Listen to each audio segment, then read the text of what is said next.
안녕하세요 여러분. 생생법률쇼 진행을 맡은 임주혜입니다. 이 세상 이슈를 법률적인 시점에서 다뤄보는 본격 토크 블록버스터 법률이스토크 시작했습니다. 제 옆에는 권상희 시사평론가님 자리하셨습니다. 평론가님 어서 오세요. 네, 안녕하세요. 반갑습니다.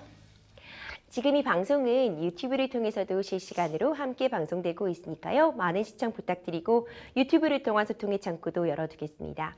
방송 중 궁금하신 질문들 올려주시면 저희가 답도 해드릴 테니까요. 많은 참여 부탁드립니다. 그럼 오늘 어떤 내용 준비되어 있는지 저와 함께 미리 살펴보시죠. 미리 보는 법률 토크입니다. 인기리에 종영한 모범 택시투와 마약 범죄.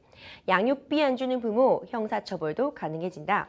숨막히는 김포 골드라인 해결책 시급까지 오늘도 다양한 분야의 내용들이 준비가 되어 있는데 평론가님 특히 좀 눈에 띄는 주제 있으신가요? 제가 이 모범택시 상당히 시즌2 재밌게 봤거든요. 네. 그래서 드라마 얘기도 하고 싶었던 찰나에 지금 아이템으로 정해져서 모범택시 얘기와 더불어서 여기서 많은 사건들이 네. 다뤄지고 있습니다. 네네. 다뤄졌는데 그 가운데서 이제 눈에 띄는 사건, 뭐 클럽 게이트를 중심으로 한 마약 범죄 사건도 다뤄졌거든요. 이와 관련된 얘기 오늘 조금 더 심도 있게 나눠봤으면 좋겠습니다. 맞습니다. 평론가님 제가 오늘 여기 운전해가지고 오면서 이제 학원가를 지나오게 됐는데 네. 플랜카드에 마약 음료수 조심이라는 플랜카드가 이 대로변에 붙어 있더라고요. 사실 너무 충격적이었는데 이제 이 정도로 마약 같은 문제가 네. 정말 간과할 수 없는 지경이 이른 것 같습니다. 오늘 관련된 얘기 권상희 평론가님과 함께 이어가 보도록 하겠습니다. 빨리 시작해 봐야겠어요. 여러분들은 지금 생생법률쇼 함께하고 계십니다.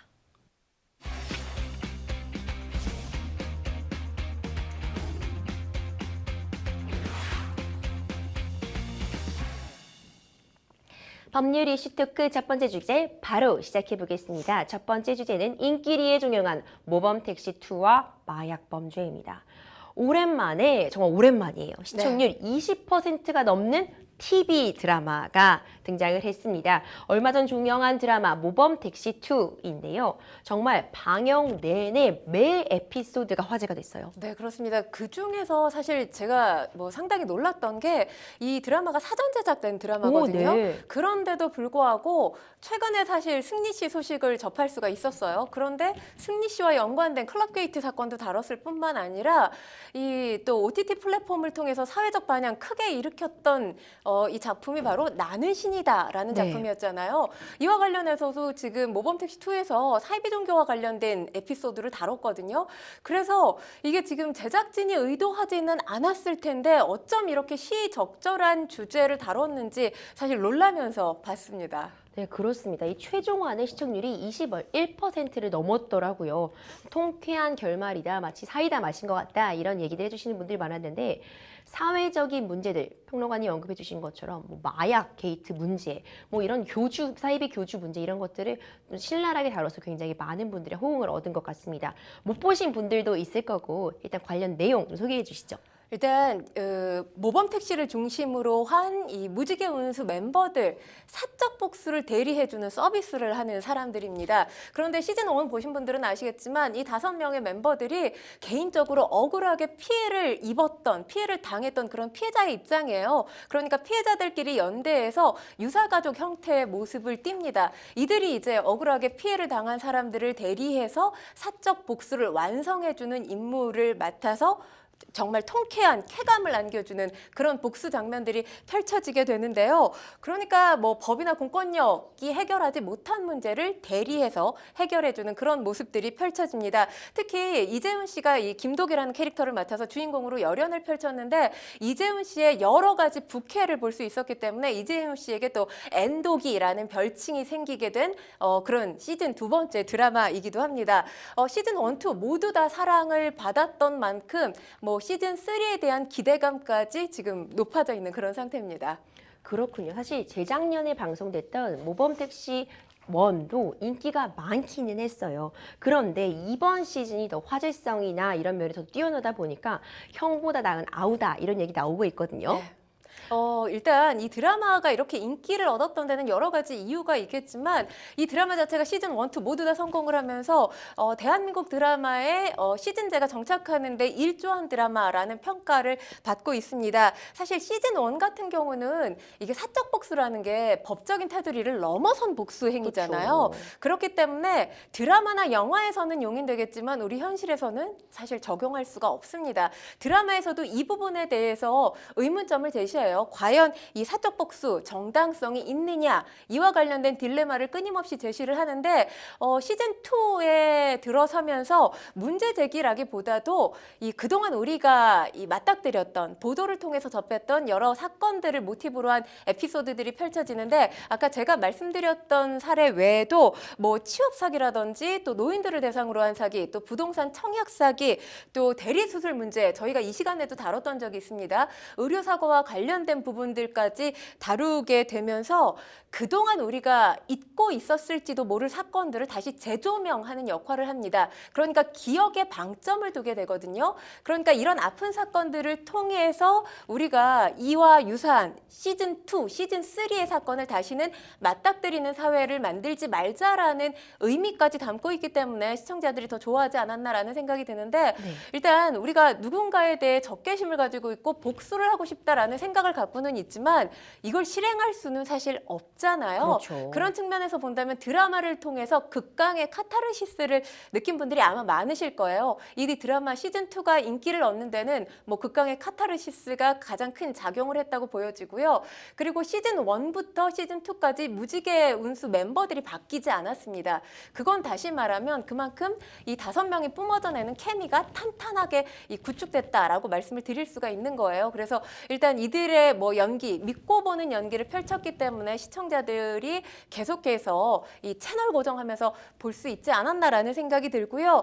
그리고 이 SBS 금토 드라마의 주인공으로 출연을 했었던 남궁민 씨, 또 김소연 씨, 문채원 씨가 특별 출연을 했습니다. 임팩트 있는 모습, 뭐 이 특별 출연에 그 어떤 시간적인 비율로 따지면 시간을 그렇게 많이 할애한 장면들이 나오지는 않았습니다. 하지만 특별 출연답게 임팩트 있는 장면을 연출해내면서 또 시청자들에게 높은 평가를 받았는데 일단 이 드라마, 이 K-팝물의 어떤 완성도를 높여줬다라고 볼 수 있습니다. 이 K-팝물이 어떤 거냐면 이 범죄 치밀한 준비, 실행 과정에 방점을 담고 있는 범죄물을 K-팝물이라고 하거든요. 근데 이 드라마 같은 경우는 사실 범죄 실행 과정에 초점을 맞췄다기보다 범죄로 인해서 피해를 본 피해자들 복수를 하기 위한 부분에 이제 포커스를 맞췄다라고 볼 수 있죠. 그렇기 때문에 이 K-팝물의 새로운 장을 열었다라는 평가까지 내릴 수 있겠습니다. 그렇군요. 이 해외에서도 인기가 상당하다고 하더라고요. K 콘텐츠의 위력 다시 한번 뽐내고 있는 것 같은데 시즌 3에 대한 열망이 이제 이어지고 있습니다.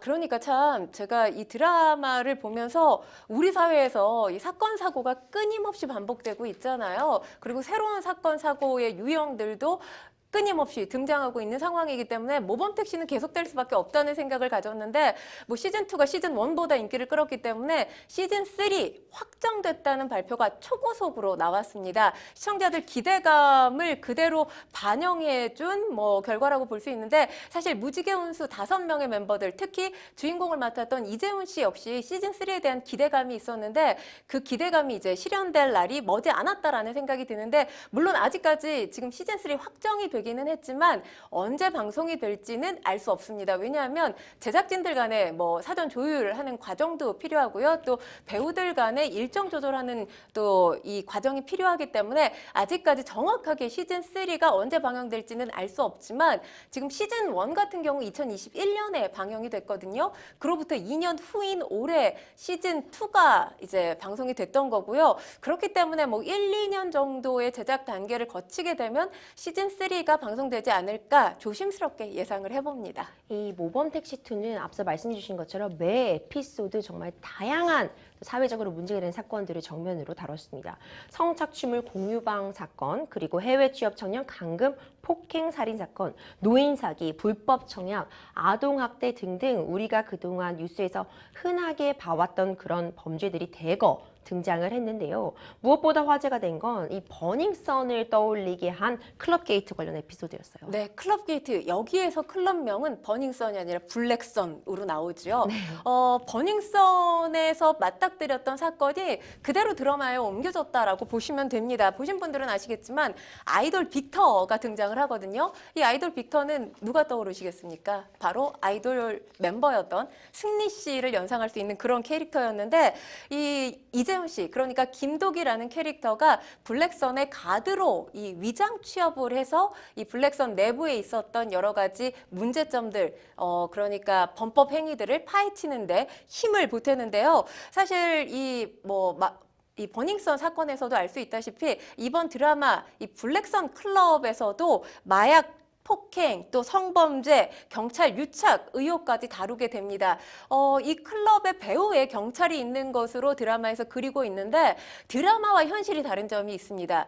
이 경찰의 배후에 이 드라마에서는 종교단체가 있습니다. 금사회라고 하는 종교단체가 있다는 게 현실하고 차이점이라면 차이점이라고 할 수 있고요. 그리고 김영민이라는 기자 캐릭터가 또 등장을 합니다. 연기자 백수장 씨가 연기를 했던 캐릭터인데 김영민이라는 기자가 블랙썬에서 발생하고 있는 여러 비리 혐의들 끊임없이 취재를 하는데 혼신의 힘을 다해요. 그리고 이에 이제 무지개 운수 멤버들, 김도기를 중심으로 한 무지개 운수 멤버들이 힘을 보태면서 이 블랙썬 일당 법의 심판대 위에 세우기 위해서 체포하게 만들고 또 이 그들이 저지른 이 여러 가지 범법 행위들을 세상에 알리는 일을 하게 됩니다. 그러니까 뭐 지금 드라마가 다 끝났기 때문에 스포일러가 아니기 때문에 제가 결론을 말씀을 드리면 뭐 11회부터 14회까지 클럽 게이트, 클럽 블랙썬 관련 사건을 다루는데 여기서도 역시 김도기가 엄청난 활약을 벌이면서 이 블랙썬에서 발생하고 있었던 여러 가지 문제점들 해결하면서 이 블랙썬 일당을 일망타진하게 되는 내용을 그리고 있습니다. 실제로 평론가님 말씀 들어보니 버닝썬 게이트 떠올리게 하는 것 같아요. 이 버닝썬 게이트 정말 많은 분들이 굉장히 놀라게 됐고 충격으로 몰아넣었던 그런 사건인데 어떤 사건인지 평론가님 한번 다시 짚어주세요. 사실 애초에는 버닝썬 사건이었어요. 그런데 여기에 여러 가지 범죄 유형들이 다 한데 뒤섞이게 되면서 버닝썬 게이트로 확대됩니다. 그렇죠. 그런데 여기에 연예인 전 빅뱅 멤버였던 승리 씨가 연루되면서 일명 승리 게이트라고도 불렸습니다. 이 버닝썬 게이트가 어떻게 촉발됐냐 하면 처음에 이 김모 씨라는 일반인이 클럽 가드들로부터 폭행을 당하게 됩니다. 그러니까 이 김모 씨가 피해자인데 경찰로부터 가해자 취급을 받게 되면서 국민적인 공분이 일게 됩니다. 그러니까 이 사건을 다룬 경찰이 유난히 클럽 측에 관대하고 호의적인 태도를 보이면서 여러 가지 수상적인 점들이 수면 위로 떠오르게 되는데요. 이 폭행 사건, 버닝썬과 경찰의 유착 의혹으로까지 비화되게 됩니다. 이후 클럽에서 일어난 각종 범죄 사실들, 경찰이 은폐해줬다는 의혹까지 사게 되는데요. 그 사건을 개별적으로 봐도 사실 엄청난 사회 악이라고 규정할 수 있는 사건들입니다. 뭐 마약 투약 미성년자를 출입시킨다든지 또 탈세, 또 마약 투약 후에 여성 클럽 이용자들에 대한 약취도 이뤄졌고요. 네. 성폭행도 이뤄졌습니다. 폭발력을 가졌던 게 이제 승리 씨가 연루됐다라는 네. 소식이 전해지면서 폭발력을 갖게 됐는데요. 사실 이때 본격적으로 빅뱅 멤버들이 이 군입대를 하게 됩니다. 그러면서 승리 씨가 개별 활동을 하게 되는데 이때 미디어에 비춰진 승리 씨의 모습이 영앤리치, 그러니까 그렇죠. 훌륭한 젊은 사업가의 이미지로 미디어에 비춰지게 됩니다. 그런데 민낯이 드러났을 때 사실 경악을 금할 수가 없었죠. 영앤리치의 사업가의 모습이 아니었던 겁니다. 승리 씨가 이 클럽을 통해서 거물들에게 성상납을 했다는 의혹이 제기됐었고요. 또 그의 절친이죠. 뭐 연예계를 발칵 뒤집어 놓기도 했습니다. 이 그의 절친이었던 정준현 씨가 불법 동영상을 공유한 사건. 이 하나의 단톡방에 남자 연예인들이 대거 있었는데 그 가운데서 이제 불법 동영상이 공유됐던 사건까지 세상에 알려지게 됐습니다. 성매매 알선 혐의로 승리 씨 그리고 불법 촬영물 유포자인 정준영 씨 뿐만 아니라 불법 촬영물 공유자이자 음주운전을 저지르고 이걸 또 경찰에 청탁한 의혹까지 드러나게 된 FT 아일랜드의 멤버죠. 최종훈 씨, 연예계에서 모습을 감추게 된 뭐 직접적인 사건이라고 볼 수 있습니다. 그렇습니다. 이 상습 도박, 성매매, 알선 등의 혐의로 복역을 했던 승리 씨 지난 2월 출소를 했죠. 네, 그렇습니다. 지난해 5월 대법원으로부터 징역 1년 6개월 유죄 판결, 확정 판결을 받고 만기 출소를 지난 2월에 한 건데요. 2015년 12월부터 이듬해 1월까지 아까 제가 성매매 알선을 했다라는 말씀을 드렸어요.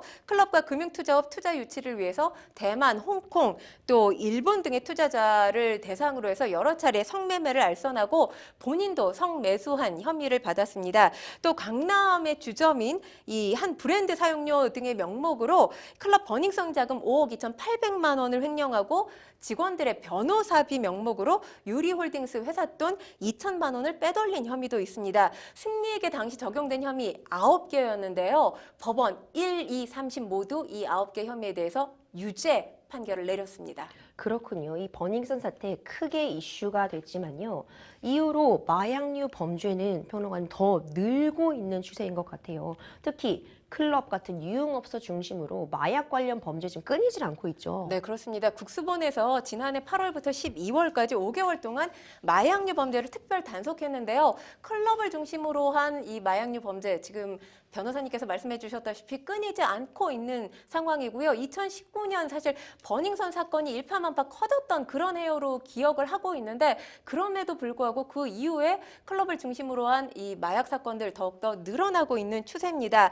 뭐 지금 여러 가지 범죄 유형들 제가 말씀을 드리면 지난해 10월 경남에서 국제우편 등을 통해서 케타민 등 마약류를 초콜릿으로 위장해서 밀반입한 뒤에 외국인 전용 클럽에서 판매, 투약한 외국인 40명이 적발됐던 사건도 있었고요.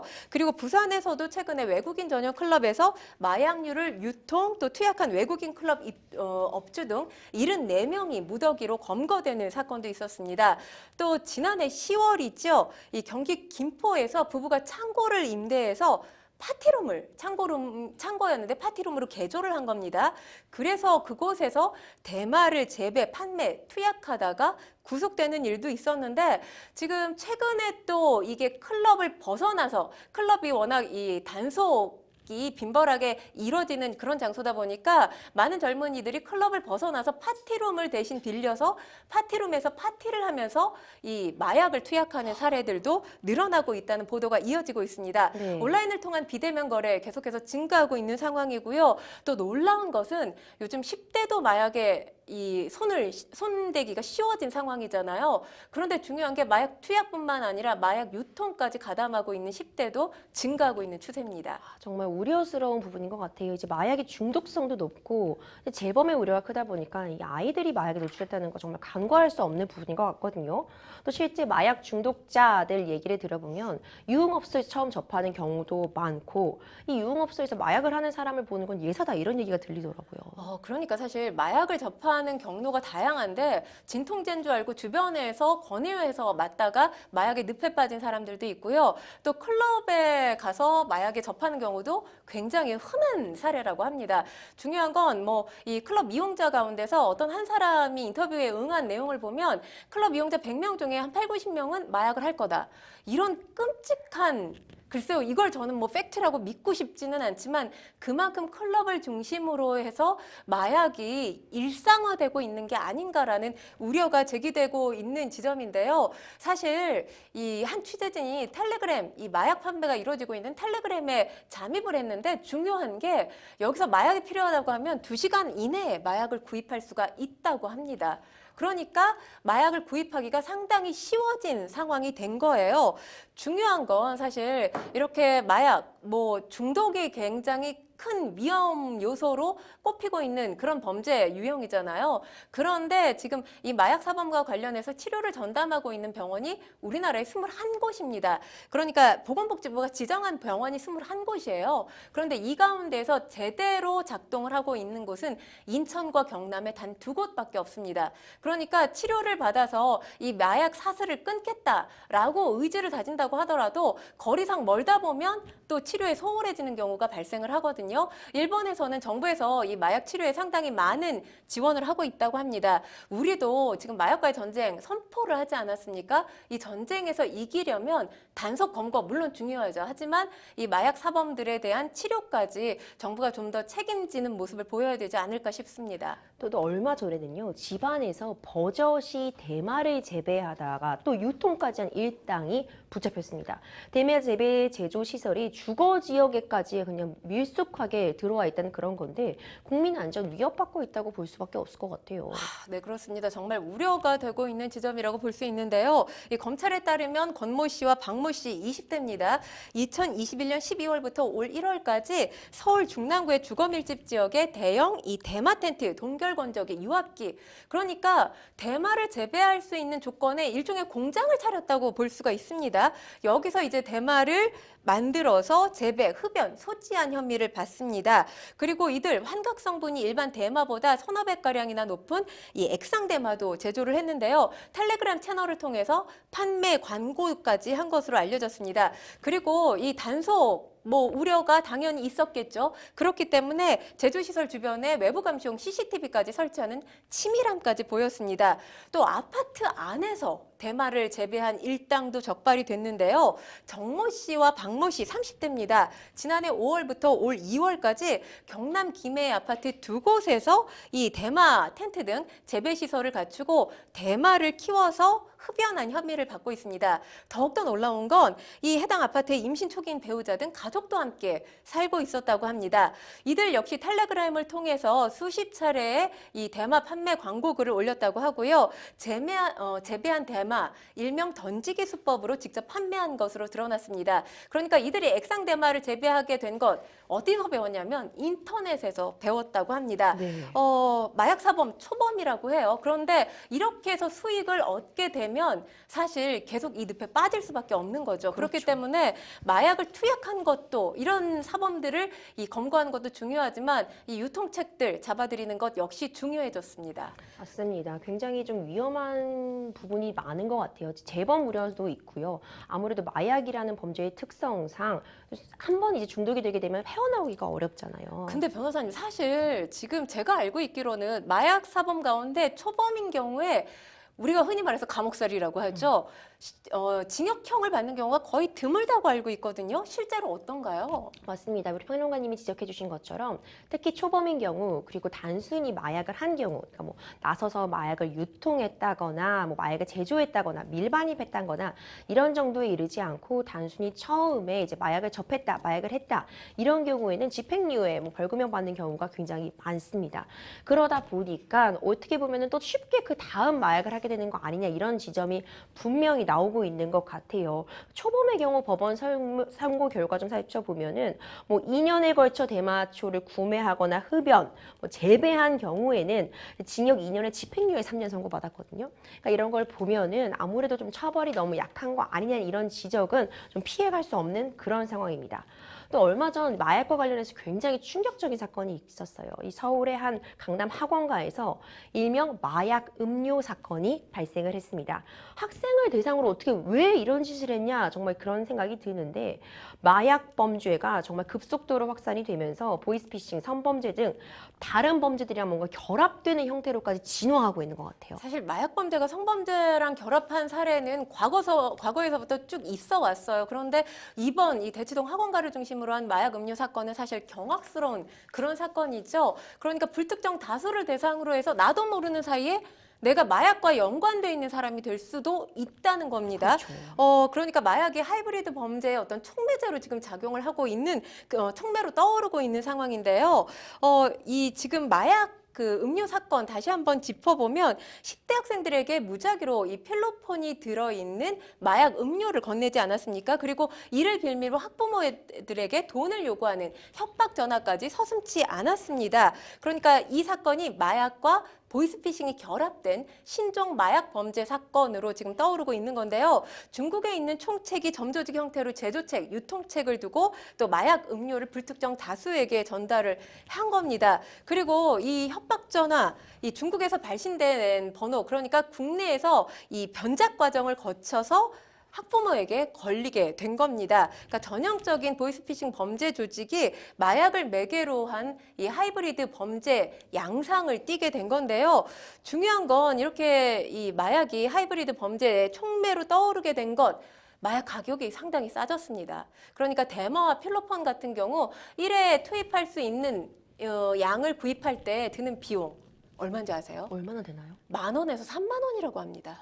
그러니까 피자 한 판 가격에 준하는 그 수준의 가격이면 마약을 손에 넣을 수도 있어요. 너무 쉬운 거군요. 네. 그리고 제가 아까도 말씀드렸지만 뭐 텔레그램이나 다크웹을 통하면 한 2시간이면 마약을 구입할 수 있는 그런 상황이 됐습니다. 그렇기 때문에 지금 마약과 결합된 신종 범죄 유형이 더욱더 나날이 진화할 가능성 배제할 수가 없어 보입니다. 결국 정부가 칼을 빼들긴 들었습니다. 한동훈 법무부 장관이 마약 범죄 뿌리를 뽑기 위해 대검찰청의 마약 범죄 수사 컨트롤 타워 설치를 지시했다면서요. 가칭 이제 마약 강력부를 대검에 두겠다 이렇게 지금 목소리를 낸 건데요. 이렇게 목소리를 낸 배경은 좀 전에 제가 설명을 드린 대치동 학원가를 중심으로 한 마약 음료 사건이 주요했던 것으로 보입니다. 그러니까 마약 범죄가 언제든지 우리 일상을 침투할 수 있다는, 위협할 수 있다는 사실을 체감하게 해줬던 그런 사건이었잖아요. 마약 범죄에 대한 국민적인 경각심을 높여준 사건이었기 때문에 이 사건 이후에 이런 지시가 나오게 된 건데, 사실 과거에 검찰은 이 마약 범죄 수사와 관련해서 어마어마한 노하우를 가지고 있었습니다. 그런데 검경수사권 조정이 시행이 되면서 마약 부서들이 통폐합됐어요. 그러면서 마약 수사 역량이 현저하게 떨어졌던 게 사실입니다. 그러니까 이와 같은 상황을 다시 한번 복원을 하겠다라는 의지를 밝힌 거라고 볼 수 있는데요. 일단 마약 범죄 수사 역량을 강화하기 위해서 검찰 최근에 축소되거나 폐지됐었던 마약 수사 관련 조직 계속해서 복원하고 있습니다. 뭐 대표적인 게 지금 다크웹 수사팀이라고 할 수 있는데요. 아까 제가 말씀드렸던 이 마약 범죄 가운데서 주택가를 중심으로 해서 지금 마약이 재배되고 또 판매까지 되는 사례들 말씀드리지 않았습니까? 이 다크웹 수사팀이 4개월 만에 이런 사례들을 적발해서 성과를 올리기도 했습니다. 이 지자체도 마약 관련 대책 필요성 느끼고 있을 것 같은데 서울시 전방위 마약 대책 발표를 했습니다. 네, 예방, 단속, 치료, 또 재활 등이 담긴 전방위 마약 대책에 대해서 발표를 했는데요. 일단 이 청소년, 청년층에 대한 마약 위협 원천 차단할 방침을 밝혔습니다.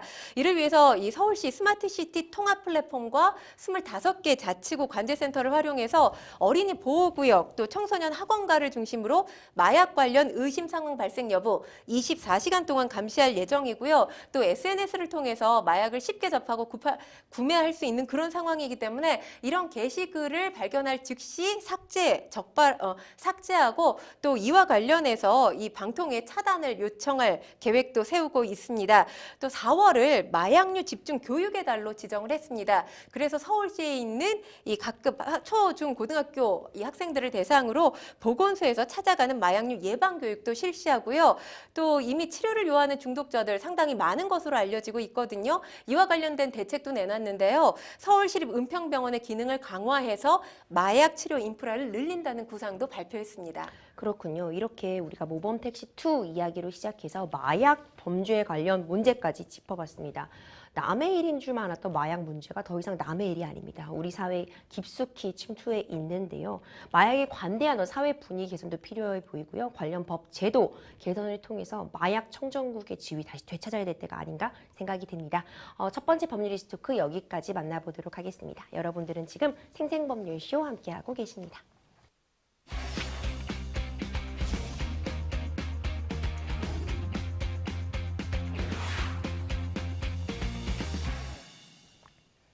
법률이스 토크 두 번째 주제 만나보겠습니다. 두 번째 주제는 바로 양육비 안 주는 부모, 형사처벌도 가능해진다입니다.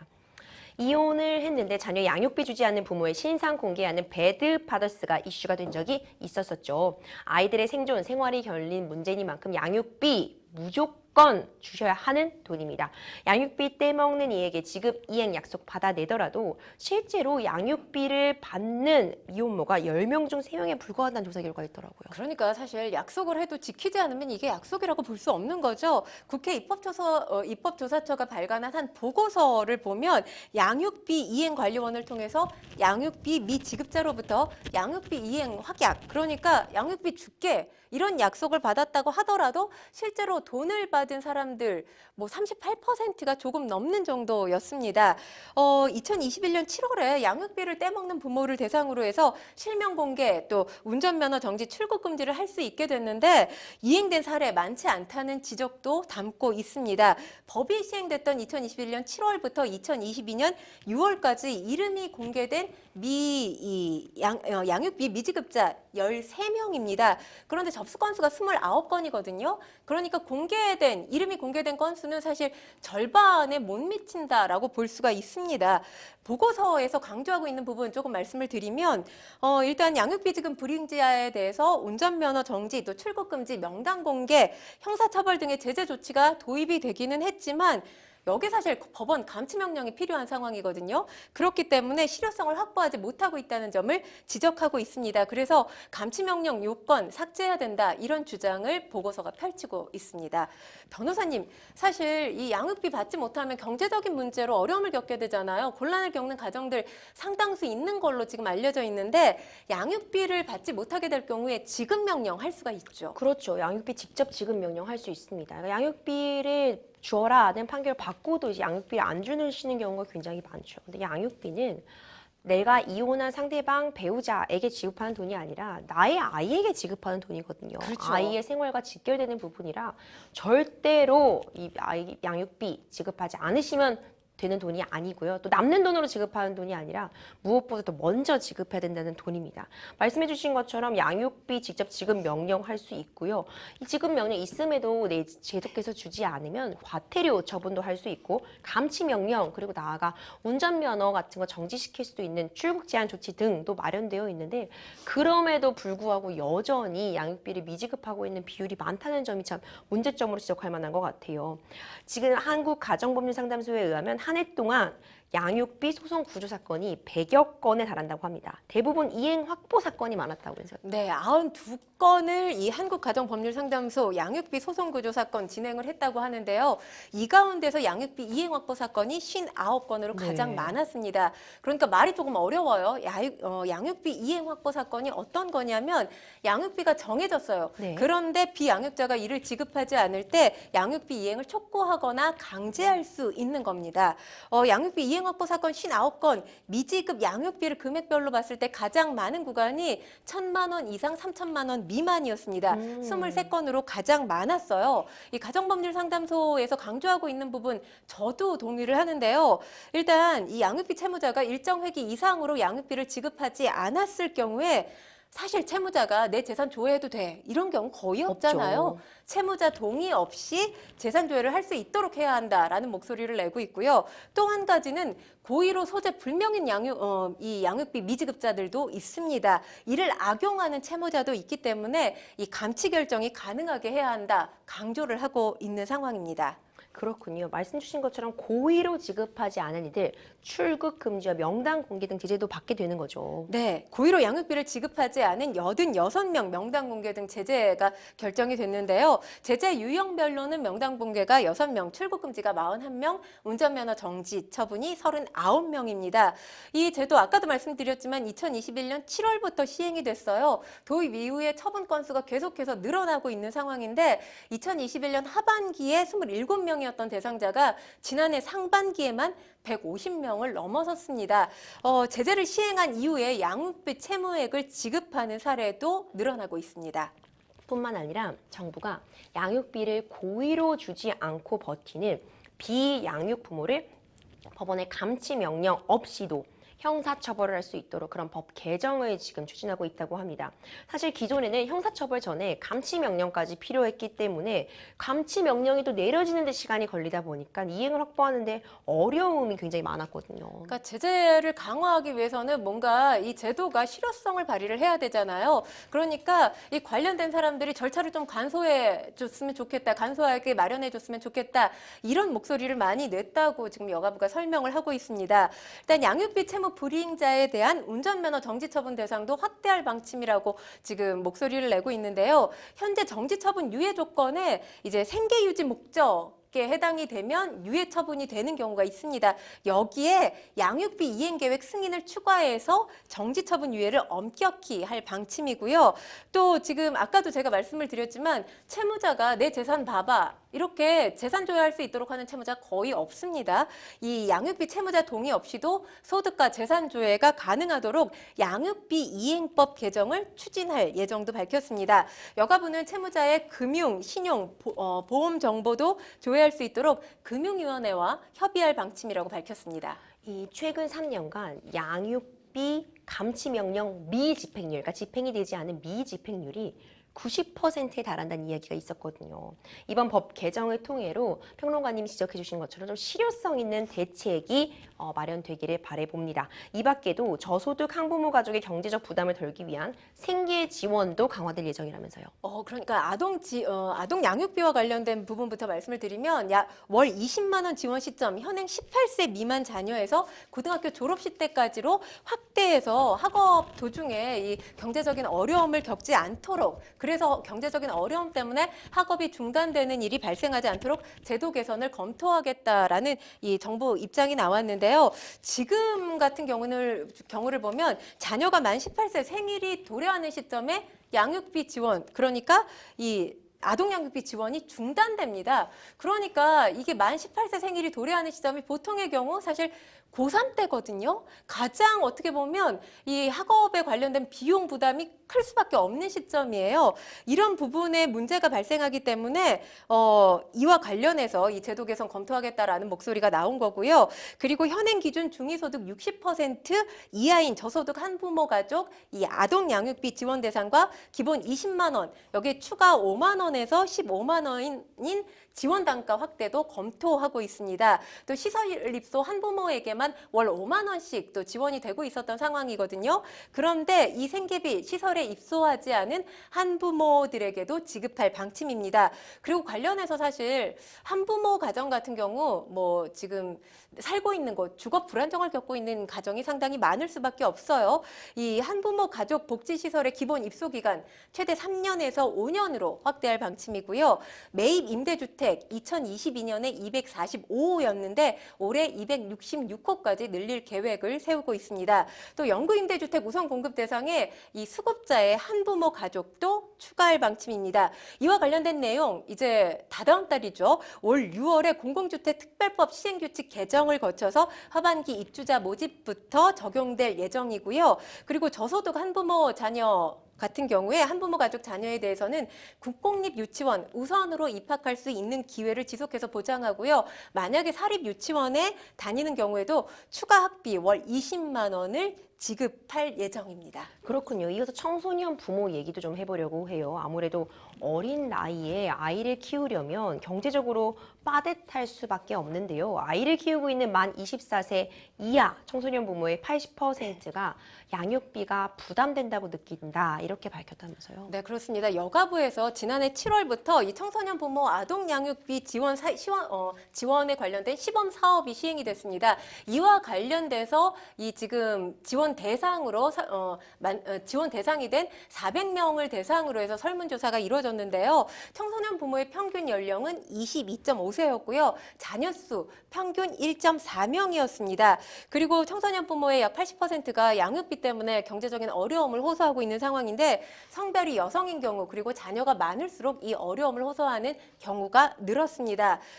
그리고 이들의 월 평균 소득이 300만 원이 채 안 되거든요. 전체 가구 소득 평균 평균 비교했을 때 약 68% 수준이라고 할 수 있는데 이들 가운데 약 45%는 부채가 있었고요. 또 5.5% 신용불량자 상태였습니다. 그리고 이들 당연히 아이가 있기 때문에 일을 해야 되잖아요. 고용 형태를 보면 지금 취업 상태라고 이야기를 한 청소년 부모 같은 경우에 58%, 약 58%였고요. 고용 형태 비정규직이 압도적으로 많았습니다. 약 55%에 해당이 됐습니다. 이 지난해 7월부터 시범 지원 사업이 여가부를 통해서 실시가 됐지만 여기에 만족도를 느낀다라기보다 이 지원 금액 지금 20만 원으로 알려져 있거든요. 2배 이상 올려야 된다라는 목소리도 많았습니다.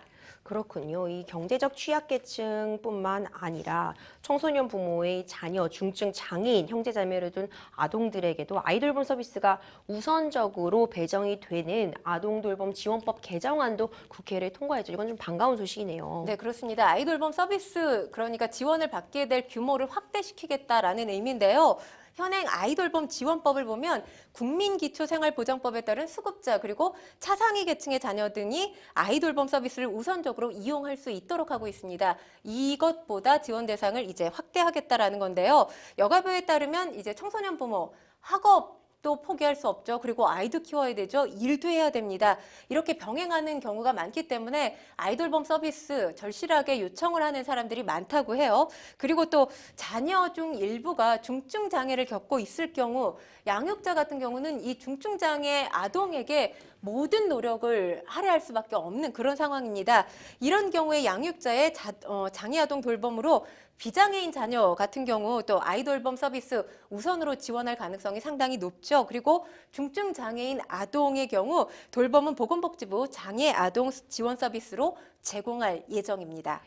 이 어린 나이에 부모가 된 청소년 엄마의 10명 중 6명은 우울위험군이라는 또 조사 결과가 있었어요. 또 10명 중에 4명은 채무가 있다고 합니다. 정말 안타까운 상황인데 어린 나이에 또는 혼자서 아이를 키우기 위한 부모를 위한 사각지대 없는 법안이 좀 촘촘하게 마련되면 좋겠습니다. 양육지원 법안에 대한 평론가님 평가 한번 들어보고 싶거든요. 사실 우리 사회가 지금 아이를 보기가 상당히 어려워졌어요. OECD 가운데 출산율 꼴찌라는 불명예를 안고 있잖아요. 한 명이 채 되지 않고 있는 0.78명이죠. 그런 상황입니다. 사실 그만큼 아이를 키우기 적합치 않은 사회라는 또 오명이라고 볼 수 있는 건데요. 그런 의미에서 한부모 가정에서 또는 청소년 부모가 아이를 키우기 위해서 애쓰는 게 얼마나 더 어려운지는 뭐 제가 구체적으로 설명드리지 않아도 아마 많은 시청자분들께서 아실 거라고 생각이 됩니다. 사실 아이 하나를 키우는데 온 마을이 필요하다라는 아프리카 속담이 있죠. 그만큼 아이 키우는 일이 어렵다는 건 경험하신 분들 이미 다 알고 계실 텐데요. 정부 지원이 계속해서 좀 확대될 필요가 있다고 생각합니다. 사실 아이를 키우는 게 책임감만으로 되지 않잖아요. 그런데 한부모 자녀, 그러니까 한부모 가족의 자녀라든지 또는 이 청소년 부모 같은 경우는 여러 가지 역할을 해야 되다 보면 이 책임감을 넘어서 중압감을 느끼게 되거든요. 우리 사회가 이 중압감을 덜어주는데 큰 역할을 할 수 있는 이 계기가 됐으면 좋겠습니다. 네, 아이들은 정말 보호해야 되고 교육의 주체일 뿐이잖아요. 우리가 좀 사회적으로 안정망 확보를 통해서 아이들은 좀 안전하게 마음껏 뛰어놀 수 있는 그런 환경 만들어줄 수 있었으면 좋겠습니다. 계속해서 다음 소식으로 넘어가 보도록 하겠습니다. 이번 주제는 바로 숨막히는 김포 골드라인 해결책 시급입니다. 평론가님 혹시 나의 해방일지 보셨어요? 네, 봤습니다. 재밌게 봤어요. 이 서울로 출퇴근을 하는 경기도민의 그런 애환을 다뤄서 굉장히 많은 공감을 얻어냈고 많은 분들이 좋아해 주셨는데 출퇴근 시간 지옥철은 물론이고요. 막차 놓칠까 봐 회식 중간에 나오고 가족이 또 서울 특정 장소에서 한꺼번에 만나서 택시 그래요. 타고 이게 정말 재밌게 그려졌지만 사실 굉장히 애환이 담긴 에피소드들이 많았잖아요. 이게 사실 집값 때문이잖아요. 그러니까 서울에 살고 싶다는 의지만으로 서울에 살 수 있는 게 아닙니다. 집값이 감당이 안 되기 때문에 경기도로 밀려났다라는 표현을 쓰는 분들도 많이 계시거든요. 그들의 애환을 담고 있다고 볼 수 있는데 사실 드라마가 공감력이 높을 때 내 생활과 별반 차이 나지 않는 장면들이 연출될 때 드라마의 공감력이 높아지잖아요. 그런 부분을 그리고 있었던 드라마였기 때문에 또 많은 사랑을 받지 않았나라는 생각도 해봅니다. 이 지옥철로 불리고 있어요. 이 서울 김포 도시 철도, 김포 골드라인이라고 부르잖아요. 올해 들어 닷새에 한 번꼴로 안전사고 발생하고 있다고 합니다. 그러니까 지난 1월부터 최근까지 18건의 안전사고가 발생을 했어요. 그래서 김포 골드라인이 지금 골드라인으로 안 불려요. 김포 그럼요. 골병라인이라고. 어떡해요. 네, 벌써 오명이 만들어졌습니다. 이 김포공항역에서 지난 11일 오전 7시 50분께 10대 여고생 또 30대 여성이 호흡곤란 증상을 호소해서 119 구급대가 출동하는 일이 있었고요. 또 앞서 지난 3일에는 열차 안에 있던 승객 2명이 각각 공황장애 증상을 보이거나 하차 후에 구토 증세를 보이는 일도 발생했습니다.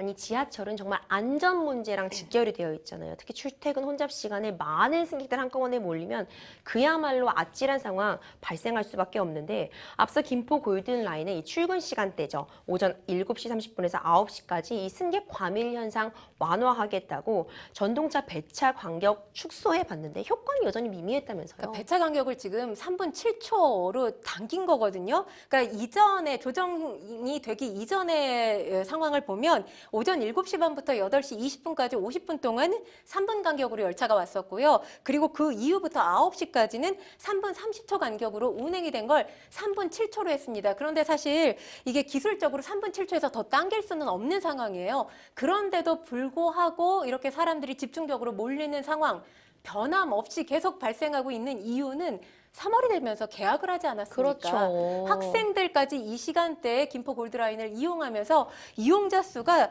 7만 7천 명이었어요. 그러니까 일평균 김포 골드라인 이용 승객입니다. 그런데 7만 8천 명으로 대략 1,000명이 지금 늘어난 상황이기 때문에 그렇군요. 3번 7초로 시간 조정을 해도 이게 효과를 발휘할 수가 없습니다. 아니 평론가님 김포 골드라인이요. 2량짜리 열차예요. 2량. 맞아요. 아니 왜 애초에 2량짜리 열차로 만들었냐 이런 질문 할 수밖에 없거든요. 그러니까 지금 김포 골드라인이 골병라인이 된 가장 중요한 원인이라고 볼 수 있습니다.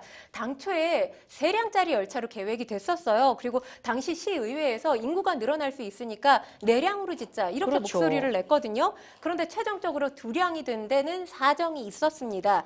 이 국비를 받아서 짓게 되면 사실 예비타당성 조사 이것도 패스를 해야 되거든요. 그런데 이 절차가 그러면 상당히 복잡해질 수 있고 예비타당성 조사에서 짓지 말라고 결정이 날 수도 있지 않습니까?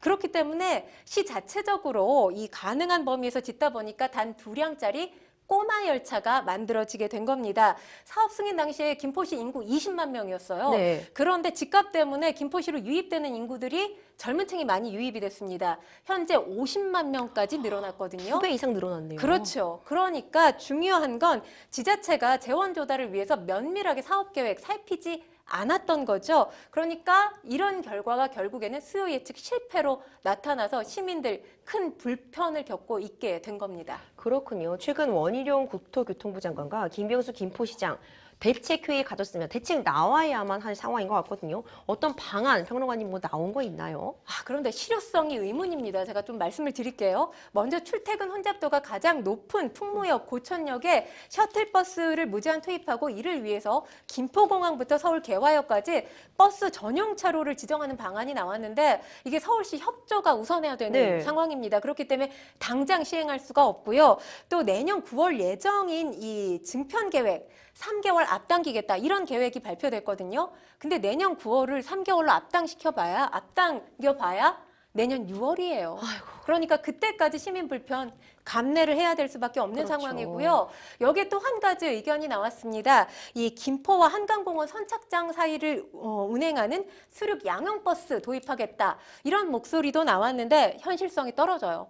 왜냐하면 운행을 위해서는 자동차 그리고 선박과 관련된 법 모두를 충족을 해줘야 되고요. 네. 또 운전사가 대형 운전면허와 해기사 자격증도 갖추고 있어야 됩니다. 그리고 안전 우려가 여전히 큰데 이 날씨 제약도 많이 받을 뿐만 아니라 그렇죠. 이 버스가 지금 물 위에 떠다니는 거 아닙니까? 이 버스에 40명밖에 태울 수 없어요. 40명씩 언제 실어 날라요? 그러니까 현실적으로 이 실효성이 없는 대책이라고 볼 수 있고요. 또 5호선 연장, 또 GTS D 노선을 조개 개통하자 이런 의견도 나왔지만 이 역시 시간이 필요하고요.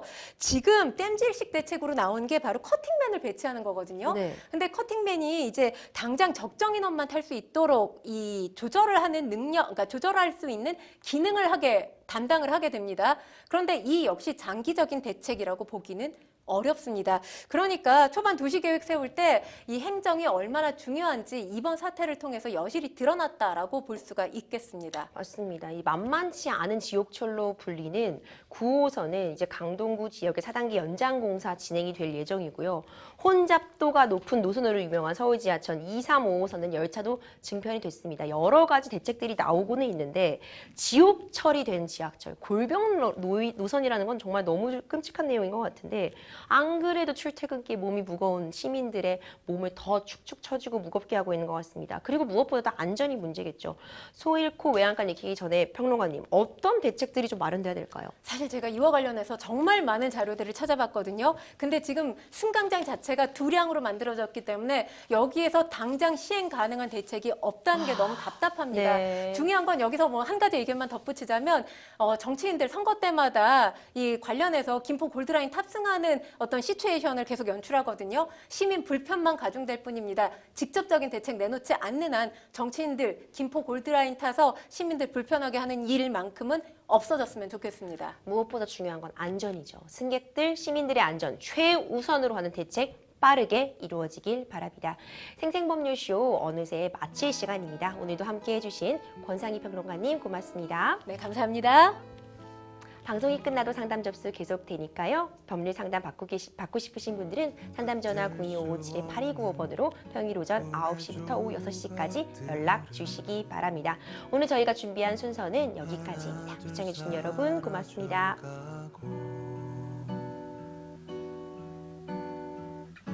쳇바퀴 돌듯 끝이 없는 방황에 오늘도 매달려가네.